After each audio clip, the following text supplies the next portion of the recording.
SP साहब साधारण सा कुर्ता पहनते हैं, नीचे लुंगी बांधते हैं और अपने चेहरे पर मास्क लगाते हैं। मास्क लगाने के बाद वह सीधा थाने के अंदर जाते हैं और वहां के दरोगा से एक लड़की को छोड़ने के लिए कहने लगते हैं। कहते हैं कि आपने इस लड़की को पकड़ा है, ये लड़की बिल्कुल ही निर्दोष है, इसने ऐसा कुछ भी नहीं किया है और आपने बेवजह ही इसको पकड़ कर रखा है। लेकिन जो दरोगा साहब होते हैं वो इस बात से चिढ़ जाते हैं और एसपी साहब के ऊपर ही हाथ उठाने की कोशिश करते हैं। उसके बाद एसपी साहब उसका हाथ रोकते हैं और उसको अपना आई कार्ड दिखाते हैं। दोस्तों, कौन था वह एसपी साहब और किस वजह से वो इस थाने में इस लड़की को छुड़ाने के लिए आया था, पूरी कहानी की सच्चाई जानने के लिए वीडियो को अंत तक जरूर देखें।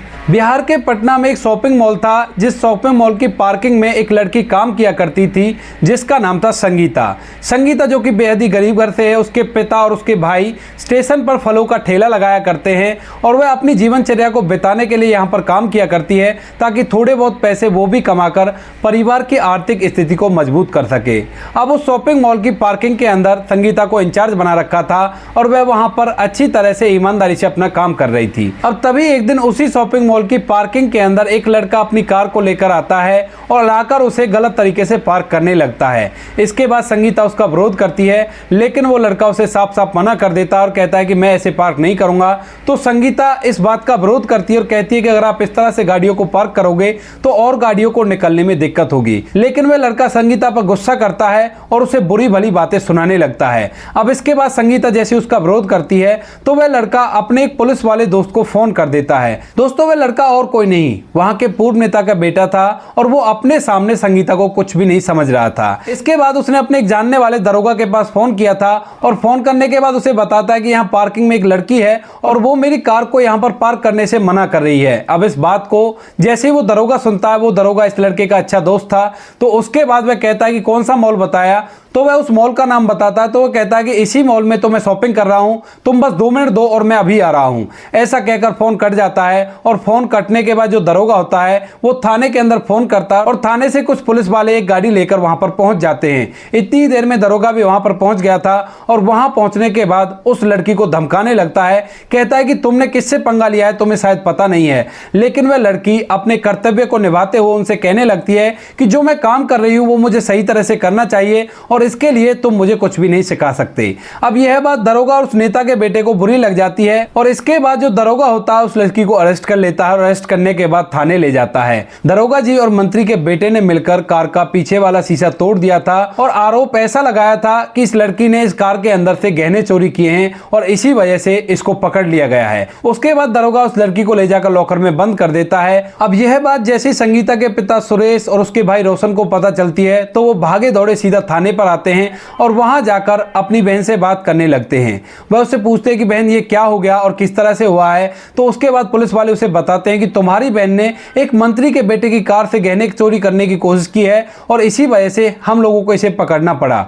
अब इसके बाद वो लोग कहने लगते हैं कि साहब हमारी बहन चोर नहीं है, वह तो अपने काम को बड़ी ईमानदारी और निष्ठा से किया करती है, आप लोगों से जरूर कोई गलती हो गई है। अब इसके बाद जो दरोगा साहब होते हैं वो उसको धमकाने लगते हैं और धमकाते हुए थाने से बाहर भगा देते हैं। संगीता ने अपने भाई से कह दिया था कि अगर आज आप लोग मुझे यहां से नहीं निकाल पाए तो उसके बाद मुझे ढूंढने की कोशिश मत करना। अब इसके बाद संगीता का भाई और उसका पिता एक वकील के पास जाते हैं अपनी बेटी की जमानत करवाने के लिए। लेकिन दोस्तों, जैसे ही वकील केस को सुनता है और उसे पता चलता है कि ये नेता का बेटा है तो उसके बाद वह भी केस लेने से मना कर देता है और कहता है कि मैं तुम्हारी वजह से इससे पंगा नहीं लूंगा। ऐसा कहकर उसने मना कर दिया था। तो जो संगीता के पिता और भाई हैं वो काफी ज्यादा परेशान हो जाते हैं और इसी परेशानी के चलते हुए जगह जगह पर बात करते हैं, लेकिन कहीं से भी उनको कोई भी सहायता नहीं मिलती है। इसके बाद जो संगीता का भाई होता है रोशन, उसने कुछ दिनों पहले सोशल मीडिया पर एक वीडियो देखा था जिस वीडियो के अंदर जो पटना के सिटी एसपी थे उन्होंने अपना नंबर दे रखा था और जनता से कहा था कि अगर आप लोगों को कभी भी जरूरत हो तो आप एनी टाइम मुझे कॉल कर सकते हो। अब जैसे ही रोशन के दिमाग में ये बात आती है तो उसके बाद जो रोशन होता है वो उस नंबर को ढूंढने लगता है। उस सोशल मीडिया की साइट पर जाकर वो हिस्ट्री को चेक करता है और लगभग 1 घंटे की मेहनत के बाद उसे वो वीडियो मिल जाती है। अब जैसे उसे वीडियो मिलती है तो उस वीडियो में दिए गए नंबर पर वो फोन करने लगता है और अपने पिता को बताता है कि पिताजी ये एसपी साहब का नंबर है और इन्होंने वीडियो में साफ साफ कहा है कि आप लोगों को अगर कोई भी दिक्कत हो तो आप मुझे कभी भी कॉल कर सकते हो।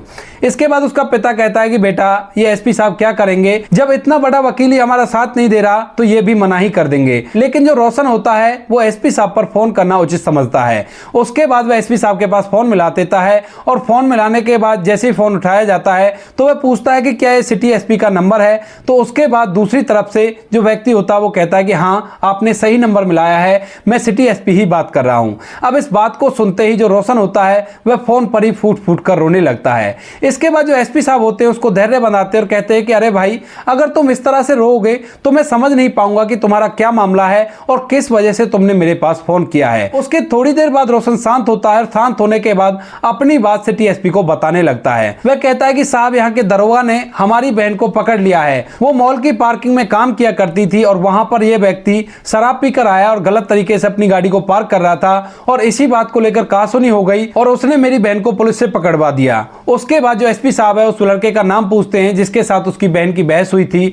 तो वह बताता है कि वह मंत्री का बेटा है और दरोगा साहब उसके दोस्त हैं। अब इस बात को सुनने के बाद एसपी साहब उससे कहते हैं कि तुम बिल्कुल भी चिंता मत करो, तुम फिलहाल कहां पर हो। तो वह बताते हैं कि हम थाने के बाहर हैं। तो वो कहता है कि तुम ऐसा करो थाने के बाहर ही बैठो, मैं थोड़ी देर में आ रहा हूं। इसके बाद जो संगीता का भाई रोशन होता है वह कहता है कि साहब जल्द से आ जाना, अगर आज हम अपनी बहन को बाहर नहीं निकल पाए तो बहुत कुछ गलत हो जाएगा। इसके बाद एसपी साहब उनसे कहता है कि कोई बात नहीं, अभी रात के 8 बजे हैं और 8:30 बजे तक मैं तुम्हारे पास पहुंच जाऊंगा। इसके बाद जो एसपी साहब होते हैं उस थाने के इंचार्ज को फोन करते हैं और उसे अपने पास मिलने के लिए बुलाते हैं। उस थाने का जो इंचार्ज होता है वह थोड़ी देर में एसपी साहब के पास पहुंच जाता है और वहां जाकर जो एसपी साहब है उसे बताते हैं कि तुम्हारे थाने के अंदर एक लड़की को खामखा पकड़ लिया गया है और उसके खिलाफ झूठा मामला बनाया गया है। अब जो इंचार्ज होता है वो कहता है कि ठीक है साहब, अगर ऐसी बात है तो मैं आपके साथ हूं और हम दोनों एक साथ चलते हैं और चलने के बाद देखते हैं कि क्या मामला है। उसके बाद एसपी साहब इंचार्ज से कहते हैं कि ऐसे नहीं होगा, मैं साधारण से कपड़ों में एक आम नागरिक बन के जाऊंगा और देखूंगा कि क्या मामला है,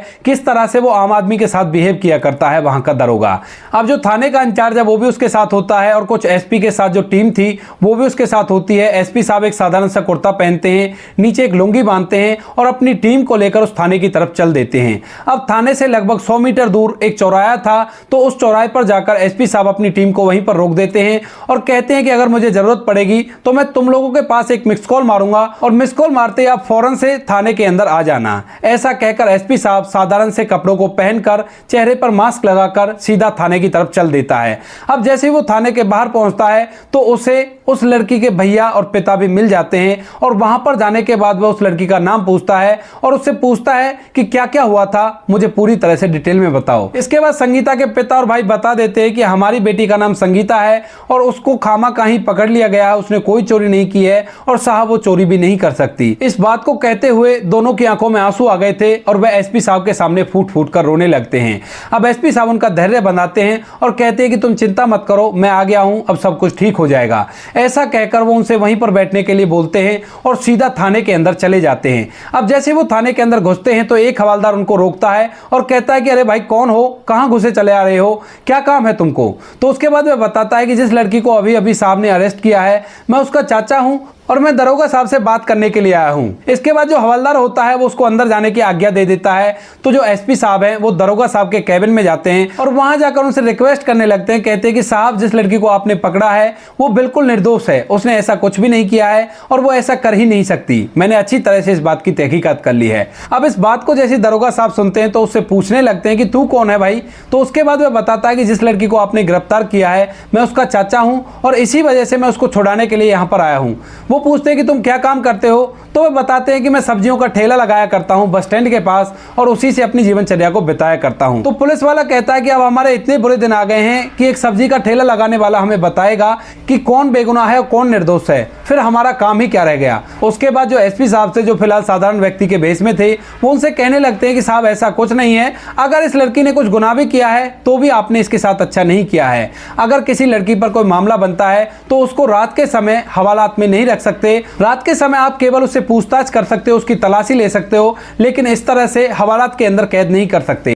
अब इस बात को सुनने के बाद साहब को थोड़ा सा गुस्सा आता है और वो एसपी साहब से कहने लगता है कि तुझे तो काफी ज्यादा कानून आता है, लगता है तुम्हें अच्छी तरह से कानून सिखाना पड़ेगा। इसके बाद एसपी साहब कहते हैं कि इसमें कानून जानने वाली कौन सी बात है, ये तो सभी लोग जानते हैं कि एक महिला कांस्टेबल ही एक महिला को अरेस्ट कर सकती है और रात के समय तो महिला को लॉकर में बिल्कुल भी नहीं रखा जाता, आप लोग इसको पकड़कर कैसे ले आए। अब इसके बाद जो दरोगा था वो कहने लगता है कि अरे भाई, इसने बहुत बड़े आदमी से पंगा लिया है और इसको हम ऐसे ही नहीं छोड़ सकते। अगर तुम ये चाहते हो कि हम इसको छोड़ दें तो ये पॉसिबल नहीं है, और अगर ज्यादा कानून झाड़ने की कोशिश करी तो मैं तुमको भी अंदर बंद कर दूंगा और तुम्हारे खिलाफ केस दर्ज कर दूंगा। उसके बाद एसपी साहब कहते हैं कि ऐसा कैसे आप केस दर्ज कर दोगे, मैंने जब कोई गुनाह किया ही नहीं है तो आप मुझे अंदर कैसे कर सकते हो। तो जो दरोगा होता है वो कहता है कि गुनाह तो मैं अपने आप करवा देता हूं और उसके बाद सबूत और गवाह भी तैयार कर देता हूं, अगर तुमने ज्यादा जबान चलाई तो तुम्हें भी अंदर बंद कर दूंगा। तब एसपी साहब उस दरोगा से कहते हैं कि आप ऐसा नहीं कर सकते, आप कानून के रक्षक हो और आप लोगों को यहाँ पर हमारी सेवा के लिए बिठाया गया है। सरकार आपको तनख्वाह देती है कि आप लोग आम आदमी की समस्याओं को सुलझाएं और उनका अच्छे से निवारण करें। इसका मतलब ये नहीं है कि आप अपनी मनमानी करोगे, आप ऐसा बिल्कुल भी नहीं कर सकते। अब इस बात को सुनने के बाद दरोगा जी को थोड़ा सा गुस्सा आ जाता है और वे फौरन से अपनी कुर्सी से खड़े होते हैं और एसपी साहब की तरफ जाकर उसका गिरेबान पकड़ते हैं और एक जोरदार चाटा मारने की एसपी साहब को कोशिश करते हैं। लेकिन तभी जो एसपी साहब होते हैं वो एकदम से उसका हाथ पकड़ लेते हैं और दूसरे हाथ से अपनी जेब से आई कार्ड निकालते हैं और दरोगा साहब के सामने कर देते हैं। अब दरोगा साहब जैसे ही सामने देखता है कि ये तो एसपी साहब हैं तो उनके एकदम से होश उड़ जाते हैं और पहले तरह से जमीन खिसक जाती है। इसके बाद एसपी साहब अपना फोन निकालते हैं और फोन निकालने के बाद अपनी पूरी टीम को एक मिस कॉल दे देते हैं और मिस कॉल लगने के 2-3 मिनट के बाद ही वो पूरी टीम एकदम से उस थाने के अंदर आ जाती है। वहां पर आने के बाद जो एसपी साहब थे वो दरोगा की कुर्सी पर बैठते हैं और बैठने के बाद दरोगा साहब से पूछते हैं कि हाँ जी दरोगा साहब, ये बताइए आपने इस लड़की को किस जुर्म में अरेस्ट किया है। उसके बाद जो दरोगा साहब थे वो अभी तक भी सदमे में थे और ऐसे ही चुपचाप खड़े हो जाते हैं। उसके बाद एसपी साहब दोबारा से उससे पूछते हैं कि जो मैं पूछ रहा हूं क्या तुम्हें सुनाई दे रहा है। तो उसके बाद दरोगा साहब अपने होश में आते हैं और कहने लगते हैं कि हाँ साहब बताइए क्या कह रहे थे आप। तो उसके बाद एसपी साहब पूछते हैं कि तुमने किस जुर्म में इसे अरेस्ट किया है। उसके बाद दरोगा साहब बताते हैं कि इस लड़की ने एक लड़के की कार से गहने चोरी किए हैं और इसी जुर्म में मैंने इसे अरेस्ट किया है। तो उसके बाद वो कहता है कि तुम ये बताओ तुम्हें ड्यूटी करते हुए कितना टाइम हो गया है। तो दरोगा साहब डरते हुए कहते हैं कि 12 साल हो गए हैं साहब। तो उसके बाद एसपी साहब कहते हैं कि ये बताओ तुम्हें 12 साल ड्यूटी करते हुए हो गए हैं और तुम्हें यह भी नहीं पता कि एक महिला को अरेस्ट करने के लिए महिला कांस्टेबल चाहिए होती है और रात के समय तो महिला को अरेस्ट करके लॉकर में रखना बिल्कुल भी सही नहीं है, कानून के खिलाफ है, तुमने ये सब कुछ भी कर रखा है। उसके बाद जो एसपी साहब होते हैं वो कंप्लेंट रजिस्टर मंगाते हैं, जो उस थाने का मुंशी होता है वह कंप्लेंट रजिस्टर लाता है और एसपी साहब के सामने खोलकर रख देता है।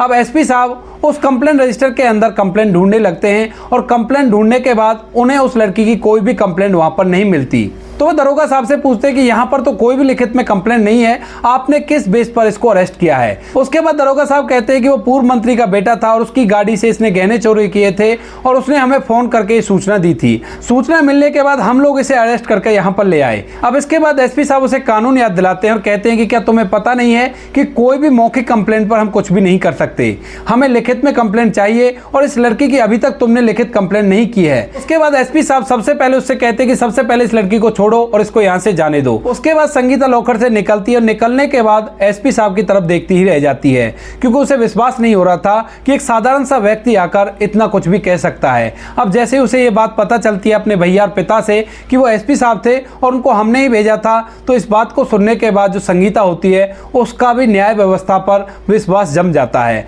इसके बाद संगीता के पिता और भाई वहां से चले जाते हैं। इधर जो एसपी साहब थे वो उस दरोगा को फौरन सस्पेंड कर देते हैं और उसे लाइन हाजिर कर देते हैं। दरोगा उनसे रिक्वेस्ट करता है कि साहब मेरे साथ ऐसा मत कीजिए, लेकिन एसपी साहब उससे कहते हैं कि जो कुछ भी तुम कर रहे हो वो बिल्कुल ही कानून के खिलाफ है और इस वजह से हमारे पुलिस डिपार्टमेंट की बहुत ही ज्यादा बदनामी होती है।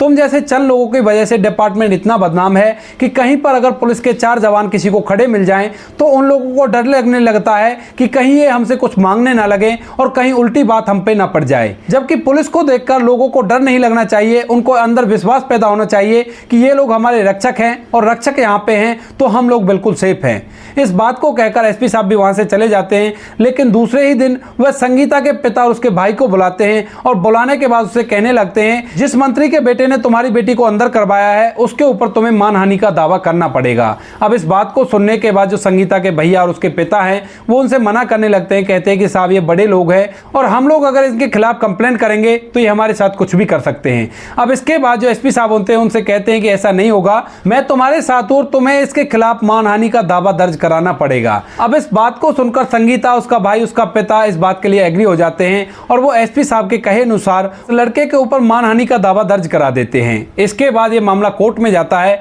और कोर्ट में जाने के बाद उस मंत्री के बेटे के खिलाफ उचित कार्रवाई की जाती है। अब जो संगीता है उस मॉल के अंदर दोबारा से काम करने लगती है और अपने जीवनचर्या को इसी तरह से बिताने लगती है। तो दोस्तों ये थी कहानी एक ईमानदार एसपी साहब की। आप क्या कहना चाहते हो एसपी साहब के बारे में? आप क्या कहना चाहते हो दरोगा साहब के बारे में, जिन्होंने अपनी मित्रता के ऊपर एक लड़की को ऐसे ही अरेस्ट कर लिया और उसको लॉकर में बंद कर दिया? आपकी जो भी राय कमेंट सेक्शन में लिख सकते हो, लोगों के साथ शेयर कर सकते हो।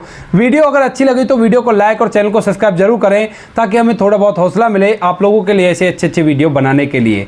इन कहानियों को सुनाने का उद्देश्य किसी को परेशान करना बिल्कुल भी नहीं है। यह कहानी आपको इसलिए सुनाई जाती है ताकि आप लोग इन कहानियों में से कुछ ना कुछ सीख सको और अपने जीवन में उस चीज को अप्लाई कर सको। बाकी मिलते हैं किसी नेक्स्ट वीडियो में नए टॉपिक के साथ। तब तक के लिए जय हिंद, जय भारत, जय हिंदुस्तान।